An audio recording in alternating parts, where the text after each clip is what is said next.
Thanks, Barry. It's great to be back up here in Yavapai County. I want to thank all of you for being here this afternoon. I thought I'd take a few minutes, give you an update on what's happening at the state level, and then we can spend a little time having a conversation about what's going on not only in Arizona, but I imagine there might be some questions about what's happening nationally as well. I want to begin by just thanking all of you here in the Yavapai Men's Republican Group. This is a great group. I certainly love every time I get the opportunity to get outside of Maricopa County and visit. Being in Prescott in the falls is such a special place. Get some fresh air, get some blue sky, and the shadows definitely tell you that it's football season. Yeah, I love it in the summer too. I know we're going to get a chance to have a conversation. I didn't get a chance to see what elected officials were in the room, but I definitely want to recognize you and say it's also an honor to speak at the same podium that Arizona's own Barry Goldwater spoke at when he announced his candidacy for President of the United States. Let me begin by first giving some praise to our first responders and firefighters in the state of Arizona. I think that nationally, this community, and Yarnell specifically, has been recognized. I know many of us came together in the last several years not only to recognize this disaster, but to memorialize it. Not only was it a privilege for me to open up the Grand Mountain Hot Shots Memorial State Park, and I imagine all of you have seen that setting. If you haven't, I couldn't encourage you more strenuously to get out there and see what a wonderful job I think the people did, not only in putting this together as a place of honor and remembrance, but to specifically identify the 19 hotshots who gave their life. Was something that I was proud to be a part of, and something that I think is very special, not only about this community, but our state in general. There's been a lot of focus on our first responders and the good job that they've done here in the state of Arizona. There's also been some recognition of the work that we've done on recidivism. We've got an individual who was an inmate who is currently fighting blazes named T.J. O'Neill, and he worked on a fire crew for 1 year, and now he also is a Prescott Mountain Forest hotshot. I just think it's a story of second chances that this state provides, something that we're doing a positive in this community, and he joins a line of individuals, of a brotherhood that we're incredibly proud of here. I also want to touch base, I don't know, is Sheila Polk in the audience here? Okay, well, Sheila has been a great partner, and I think she is a terrific elected official and county attorney.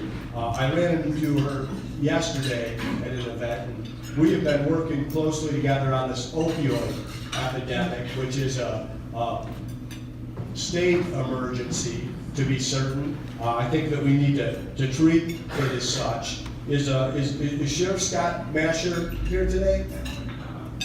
Okay, so these guys are busy conducting law enforcement. I'm glad to say, I wish I could see him, but Scott has also been a wonderful partner in this pursuit. This is something that has touched, I imagine, each family in this room, either directly or indirectly, and it's something that we need to continue to pay attention to keep our community safe. Our Department of Health Services is providing naloxone to our first responders. This is a drug that can actually reverse these overdoses. It's something that's happening nationwide. We've got 140 kits that have been supplied to Yavapai County first responders so far. And the other shout out I want to give to Sheila Polk is she was probably the MVP and certainly the lead partner on defeating Proposition 205 in the last election cycle. That was the legalization of recreational marijuana in the state of Arizona. Prop 205 was a terrible law. It would have most certainly passed at the ballot box without the involvement of Sheila Polk. And I want you to know that Arizona was the only state in the nation in the last election cycle to defeat recreational marijuana at the ballot box.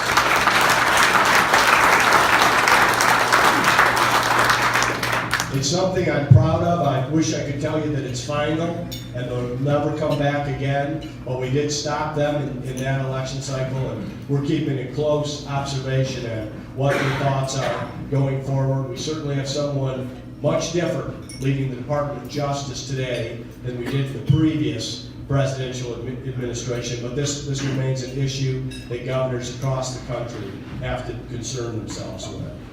I know all of us were able to celebrate Veterans Day on Saturday. Do we have any veterans in the audience? If we do, would you stand up, would you, so we can...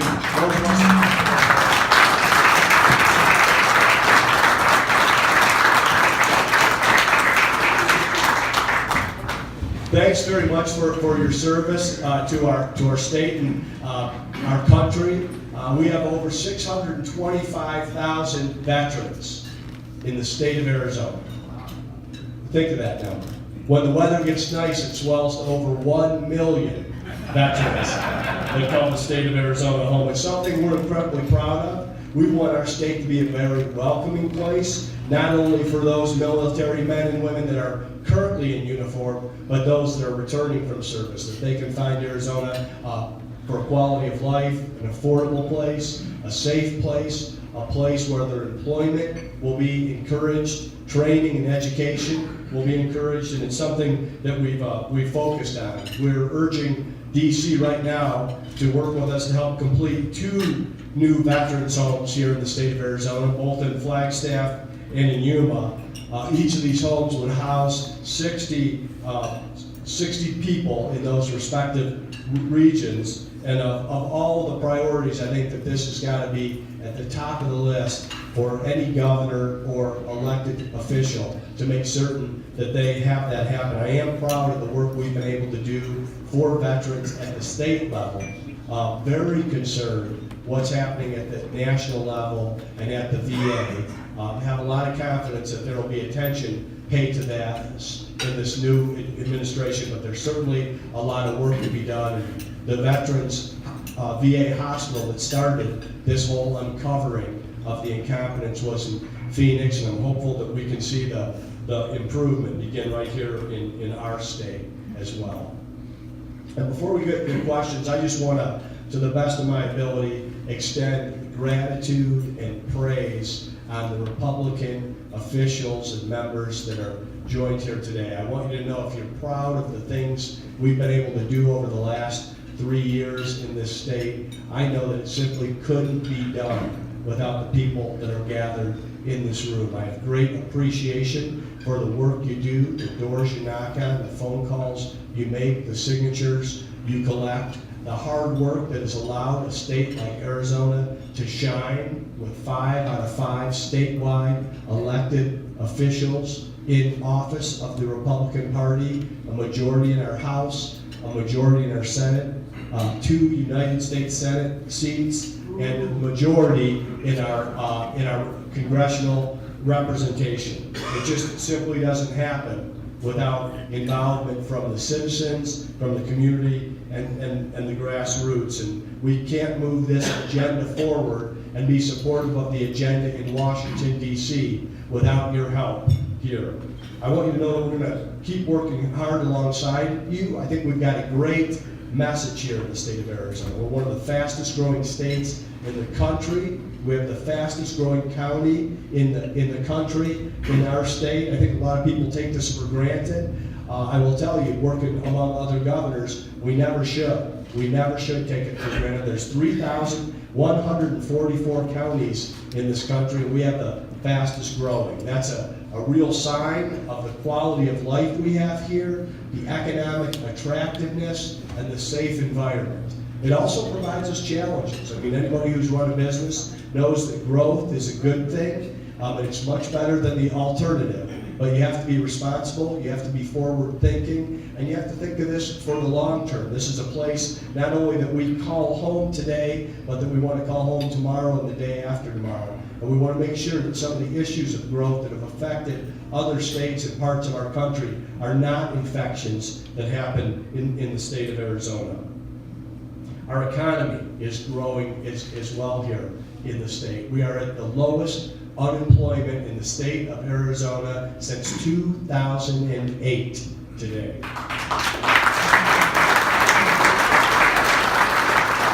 We've had 140,000 private sector jobs added since 2015. We've had over 200,000 new residents move to the state of Arizona.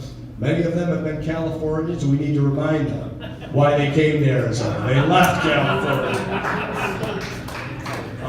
I did thank, during my State of the State, I said I'd be remiss if I didn't thank my partner in growing Arizona's economy, and that's been California Governor Jerry Brown.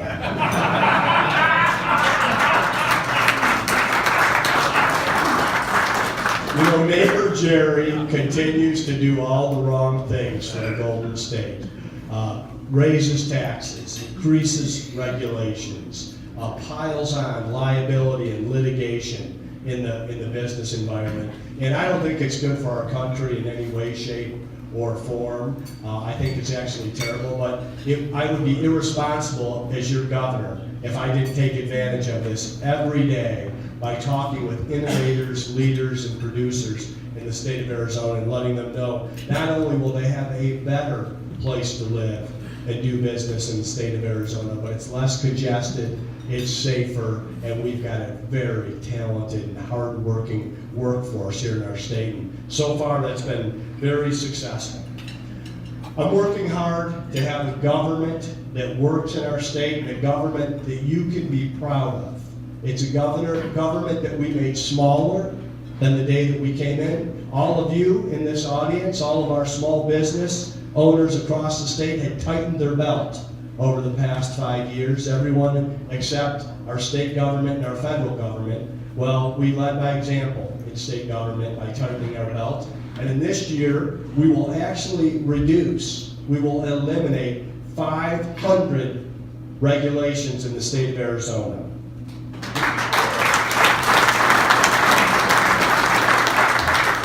Well, it's very possible to do this. Anything that doesn't protect public safety or public health, we want to get rid of it, okay? We want it off the books. We want to eliminate it. We want to erase it. We want it to be gone forever. If there's a reason it should be there, we want somebody to come and make the case. So this can be done, and I'd ask you to challenge your county commissioners, challenge your mayors and city council people to do the same. Imagine if we can do in a state like Arizona that has been a great place to live and a great place to do business for decades, if we can get rid of 500 regulations with, I will tell you, somewhat ease at the state level. Imagine what we can do across the state. Imagine what you could do in a state like California. Imagine what you could do in our federal government. So I think we're not just in office to do something. Sometimes we're in office to undo something that shouldn't have been done in the first place. So we're proud of that. We want to be a model state in that regard. We were also able to eliminate several boards that were unnecessary, or take the missions of these boards and put them in other departments or agencies. So we reduced the number of state employees. We didn't have to fire anyone. We've got 24% of the state's workforce that's eligible for retirement in these first 4 years as governor. So what we wanted to do is allow, through that natural attrition, there to be a shrinkage in the amount of state employees, so we can have more private sector employees and less of a burden on your taxes. We've been able to eliminate departments like weights and measures and radiology, and actually put those, whatever was needed in those departments in other departments. We've also cracked down on overzealous and over-aggressive regulators. You may have read about some of the stories that we had in that first month. We had an over-aggressive regulator at the Department of Weights and Measures who told us that the way he was going to measure his success was to shut down Uber and Lyft during the Super Bowl. He was going to use the regulations that were written for taxi cabs decades earlier and apply them against a new innovative technology that had come to the state of Arizona. We returned that director to the private sector that day.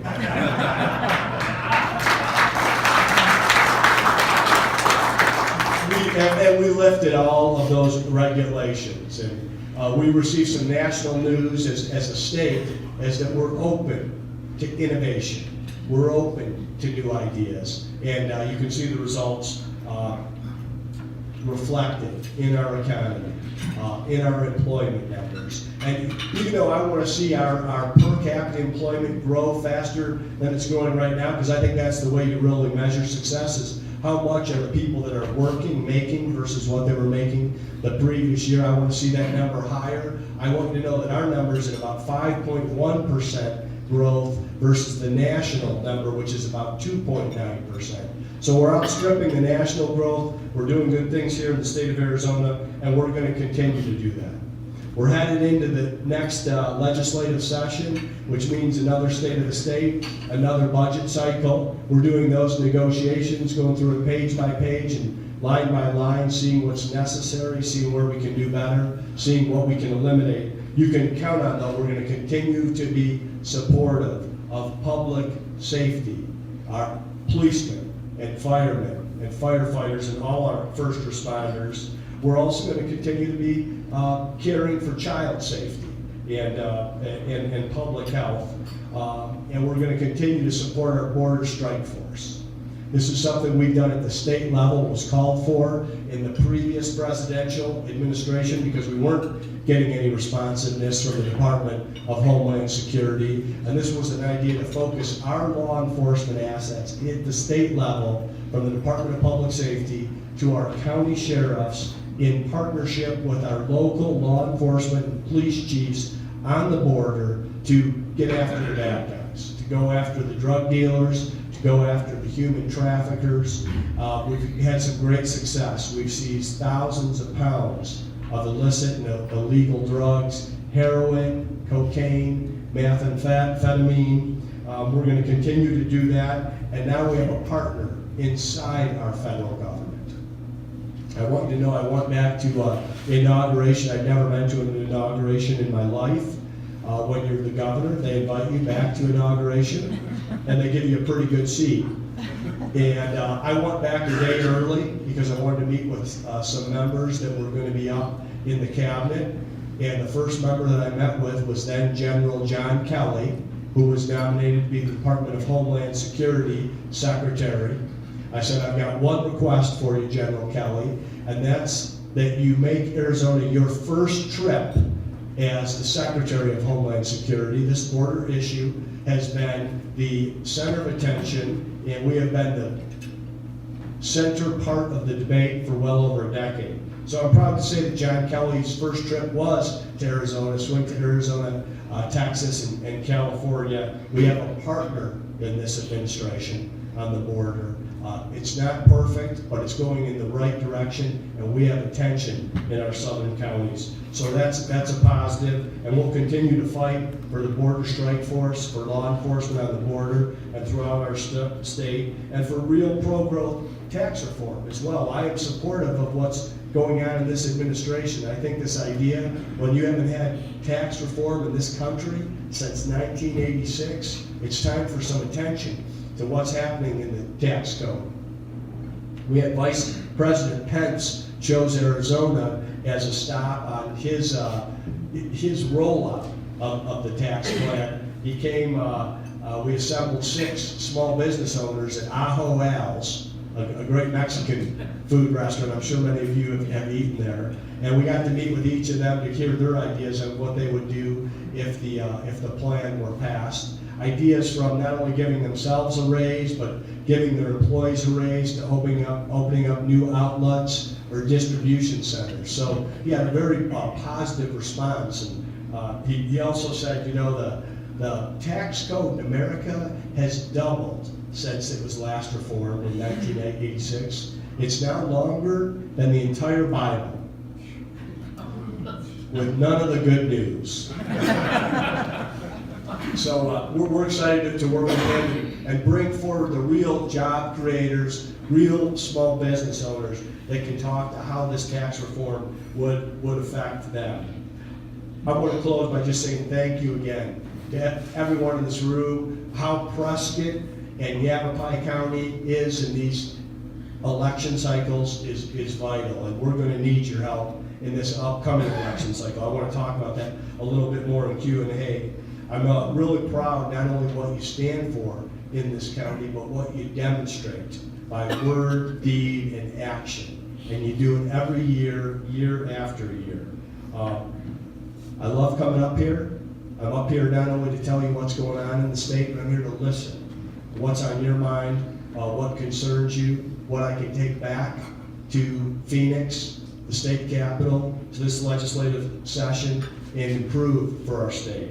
And no doubt with your help, there are great things ahead for the state of Arizona. I want you to know I'm as enthusiastic as ever. I think we have a momentum that's feeding on itself, not only with our economic development, our improvements in K-12 education, a government that is actually paying attention to metrics and being accountable to the citizens for the tax dollars that it spends. I think I'm most proud of the reputation that has shined forth from the state of Arizona, being the place that we know it to be, a very warm and welcoming and inviting place where people from all over the country pack up their U-Haul trucks and say life is better there in Arizona.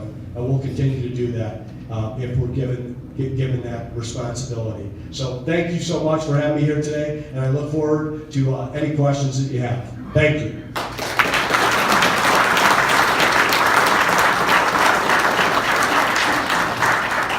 So Barry, I think you're going to moderate this Q&A, and the only rule I have is you can ask me any question you want. It can be about state government, it can be about politics, it can be about ice cream. I just want you to give me your first name before you ask it. Okay, raise your hand and I'll bring the mic back to you guys. Okay, can you hear me now? No? No, here we go. It takes a minute to warm up. That's all. Also, when I ask you, when you ask a question, just ask a question. Don't pontificate a statement, okay? Because we don't have a lot of time.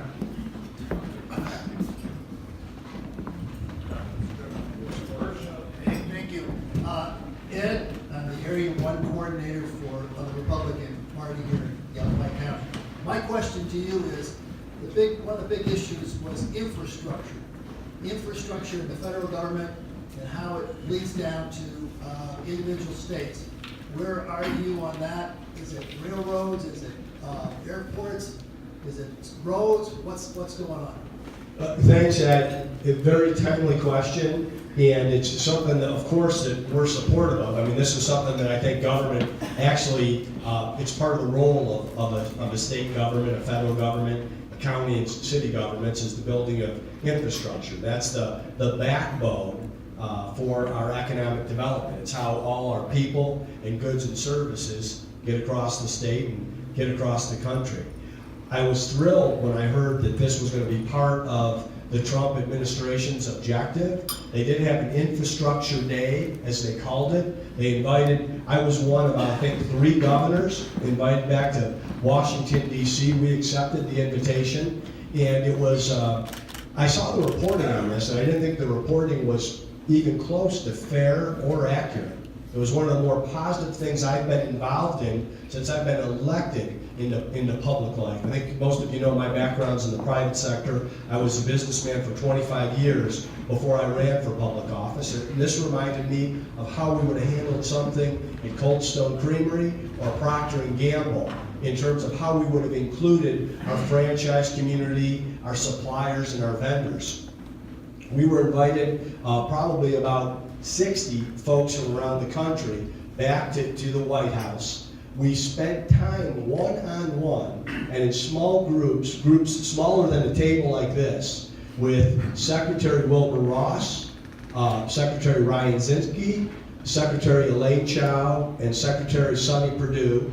And then we all met in that room, that stateroom that you see on TV, where the president sits at the head of the big rectangular table, and everybody went around and told their findings, and we've had communication since. So I would say to you, in terms of your specific question, I'm in favor of all of the above. In a state like Arizona, we need roads and bridges and ports and airports. We have an investment in our state. That balancing of the budget, that first year we inherited a $1 billion budget deficit when we first came into office, everybody in the press said it couldn't possibly be balanced without raising taxes.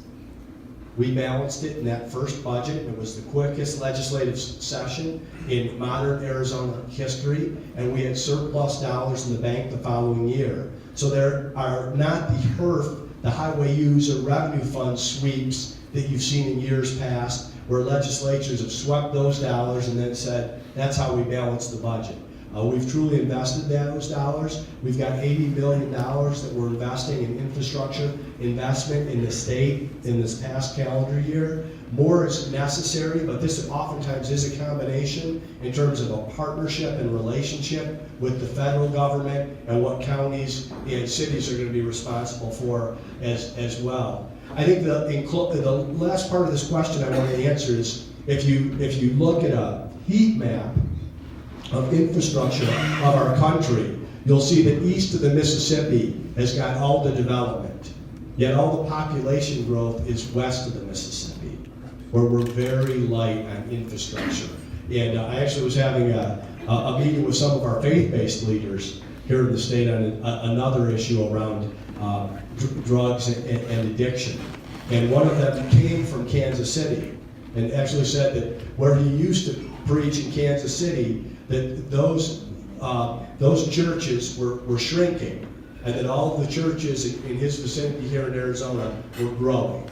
And that's what infrastructure is for. It's got to follow the population. This is a president that understands this. I think it's a cabinet that understands it. I think you're going to see it in terms of priorities as tax reform first, and they're talking about that as if it's going to happen before the end of the year.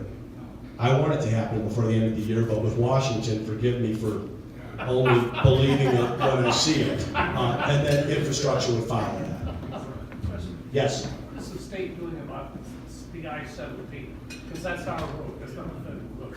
Yes. The I-17 is a state road as well, but it's also part of interstate. Okay. So there is joint investment with these. I mean, what you want to do is you want to maintain, of course, roads and bridges and highways, and then you do need major investment. And I'd say it's something I think Arizona we've been good at, but because we are fiscally responsible, we do it in fits and starts. When we add a lane, or if you look down in the valley at the 51 or the 101 or the 202 or the extension of some of our freeways, that's all part of this infrastructure discussion. Governor, my name is Phil Good. I'm a newly elected Prescott City Councilman, also Vice Chairman of the Republican Party here in Yavapai County, and a member of our local Citizens Tax Committee. Public pension system funding is a huge issue for the state, clearly for our city. It was a major component of the campaign, and I was closely watched our funding for both ARS and particularly PSPRS plummet into the abyss of this category now that's considered lethal, which means it'll probably never be able to recover based upon the current structure. What leadership are you going to provide to try to reform the system before the dominoes start falling in some of our smaller communities and hurt the whole state as a whole?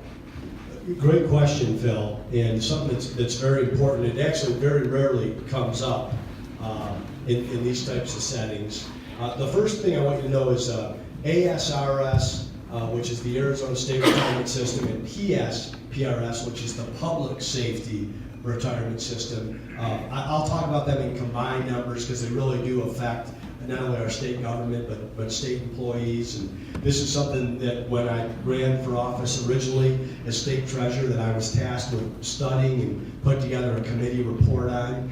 If you can believe it, in the year 2000, which doesn't seem all that long ago, our pensions in the state of Arizona were 104% funded, meaning we had surplus dollars in our state pensions. Fast forward with the downturn of 2001 and 2008, we've got somewhere between 14 and 16 billion dollars in unfunded liability, which is a significant amount. Oftentimes, though, with pension funding, it's hard to get anything done unless there's a crisis right in front of you. And there have been reports out, that of course attack places like Detroit, Michigan, and the state of Michigan, and places like California, but have said to Arizona that it's the least dirty shirt in the closet in comparison to how some other pensions have been managed. What I've said publicly is the good news is for any police officer, firefighter, or teacher that's recently retired or headed towards retirement, your pension dollars are assured. There's about $30 billion in pension equity funds. It's this unfunded liability that's concerning. So we did some things at the ballot with Proposition 124, led by Senator Debbie Lesko, which helped us improve our pension system for new people that are coming into it. Made it more like a private sector pension, where people contribute and are able to steward some of their own funds and responsible for their own savings. There's still more left to be done for the folks that are in the system right now and the people that are probably some ways away from retirement. It's something that we're definitely going to continue to focus on in our administration. There is a concern at some of the local, smaller locality level, depending on the decisions that they made at the city council level. I think often of Bisbee and where they are. But different municipalities have managed this in a different way. We want to work with them in partnership, but at the same time, you don't want us to run the city of Prescott. We've made some tough decisions at the state level. We balanced a $1 billion deficit. We have fewer state employees working at the state level than the day I came into office. And I'd like to challenge other elected officials to do the same. We've got to put more into a 401k program than just a voluntary decision on new hires, because we're seeing the new hires are not selecting that option. And the Reason Foundation said unless they got at least 20%, that bending down that liability curve isn't going to occur for 20 years. And we've got to have something done now before this whole thing collapses.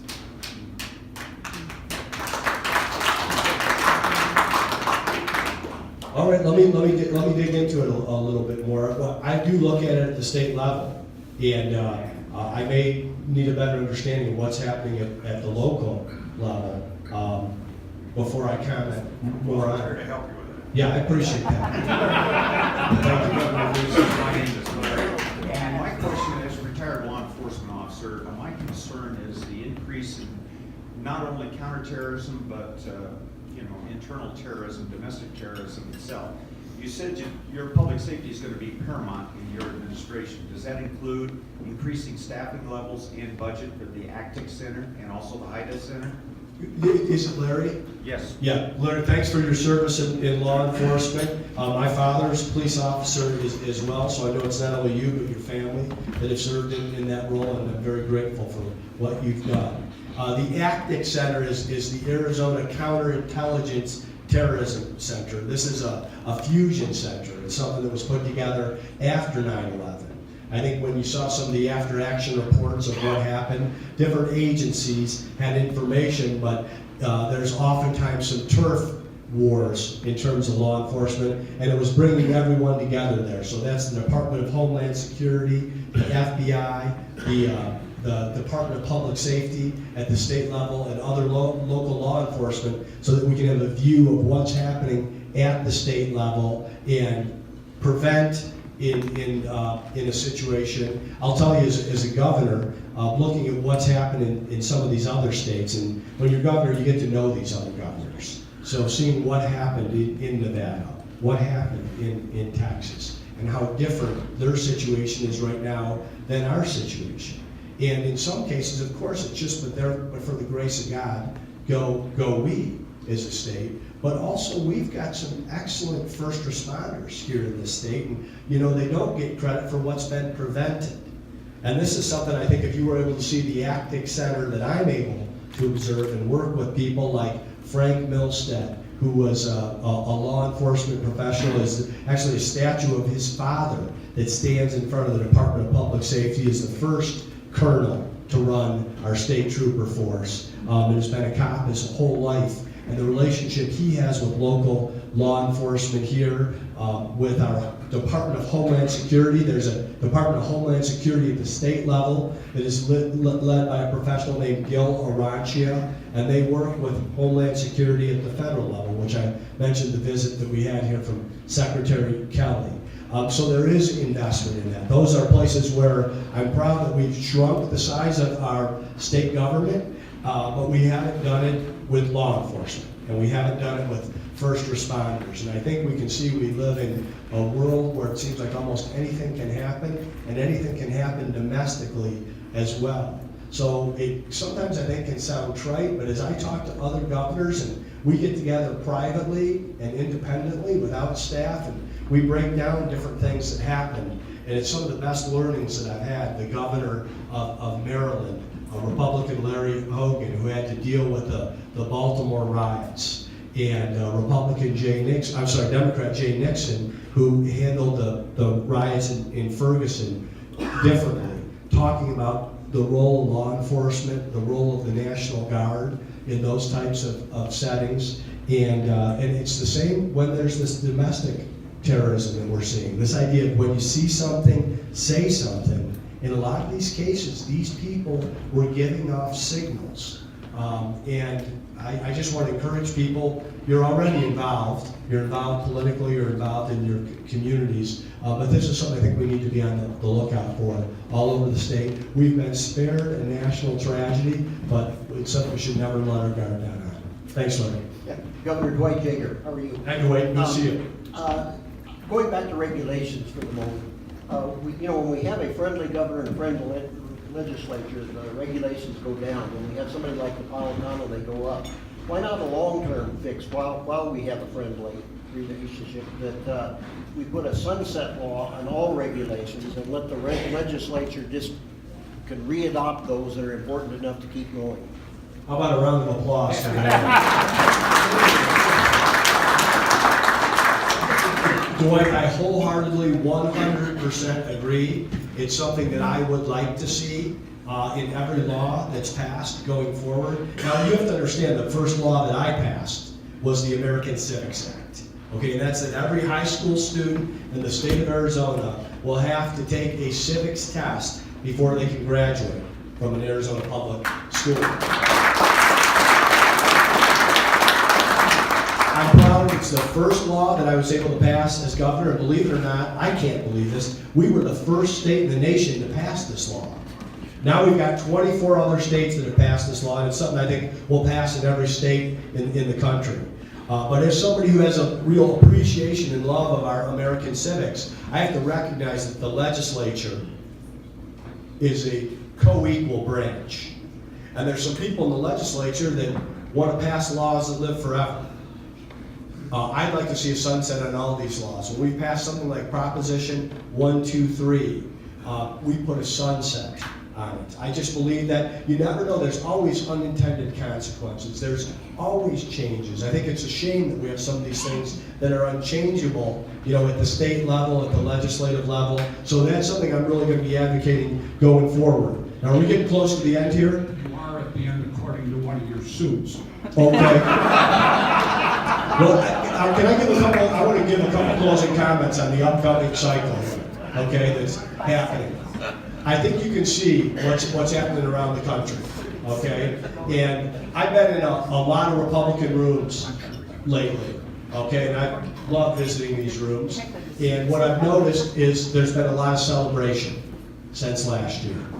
And I certainly think we've earned the right to do some celebrating.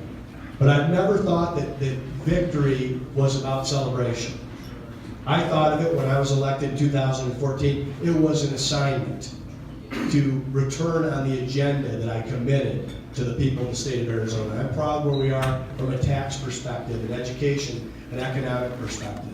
We do have a reputation as a deep red Republican conservative state.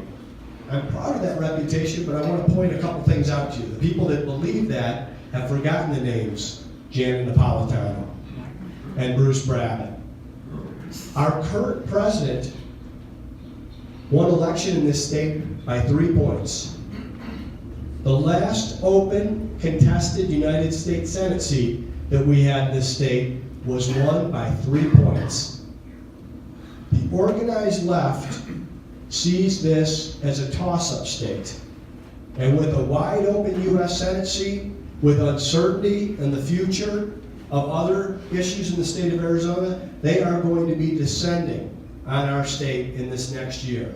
And with what they saw in Virginia last week, Arizona will become the focal point to turn blue. So it's going to be up to the people in this room, to people in elective office, to make the case and to not sit on our hands, to not celebrate, to not take anything for granted, to knock on every door, make every phone call, enlist everyone we can. We knew the other side was angry and we knew they were energized. Okay, now we have evidence that they're organized. So in my past business, overconfidence was a killer. In this business, I believe that overconfidence is a killer. Just ask President Hillary Clinton, who was everybody's for certain winner until the last vote was counted. You know, the election in Virginia was supposed to be close. And I know Ed Gillespie. He received more votes for governor as a Republican than anyone in the history of the state of Virginia. And he lost by 9 points. Okay, that gives you an idea what the other side is thinking. So, we've worked hard for what we have in the state of Arizona. Let's not let anybody from out of state or a special interest swoop in here and take it from us. I'm counting on you this next year. Thanks for having me.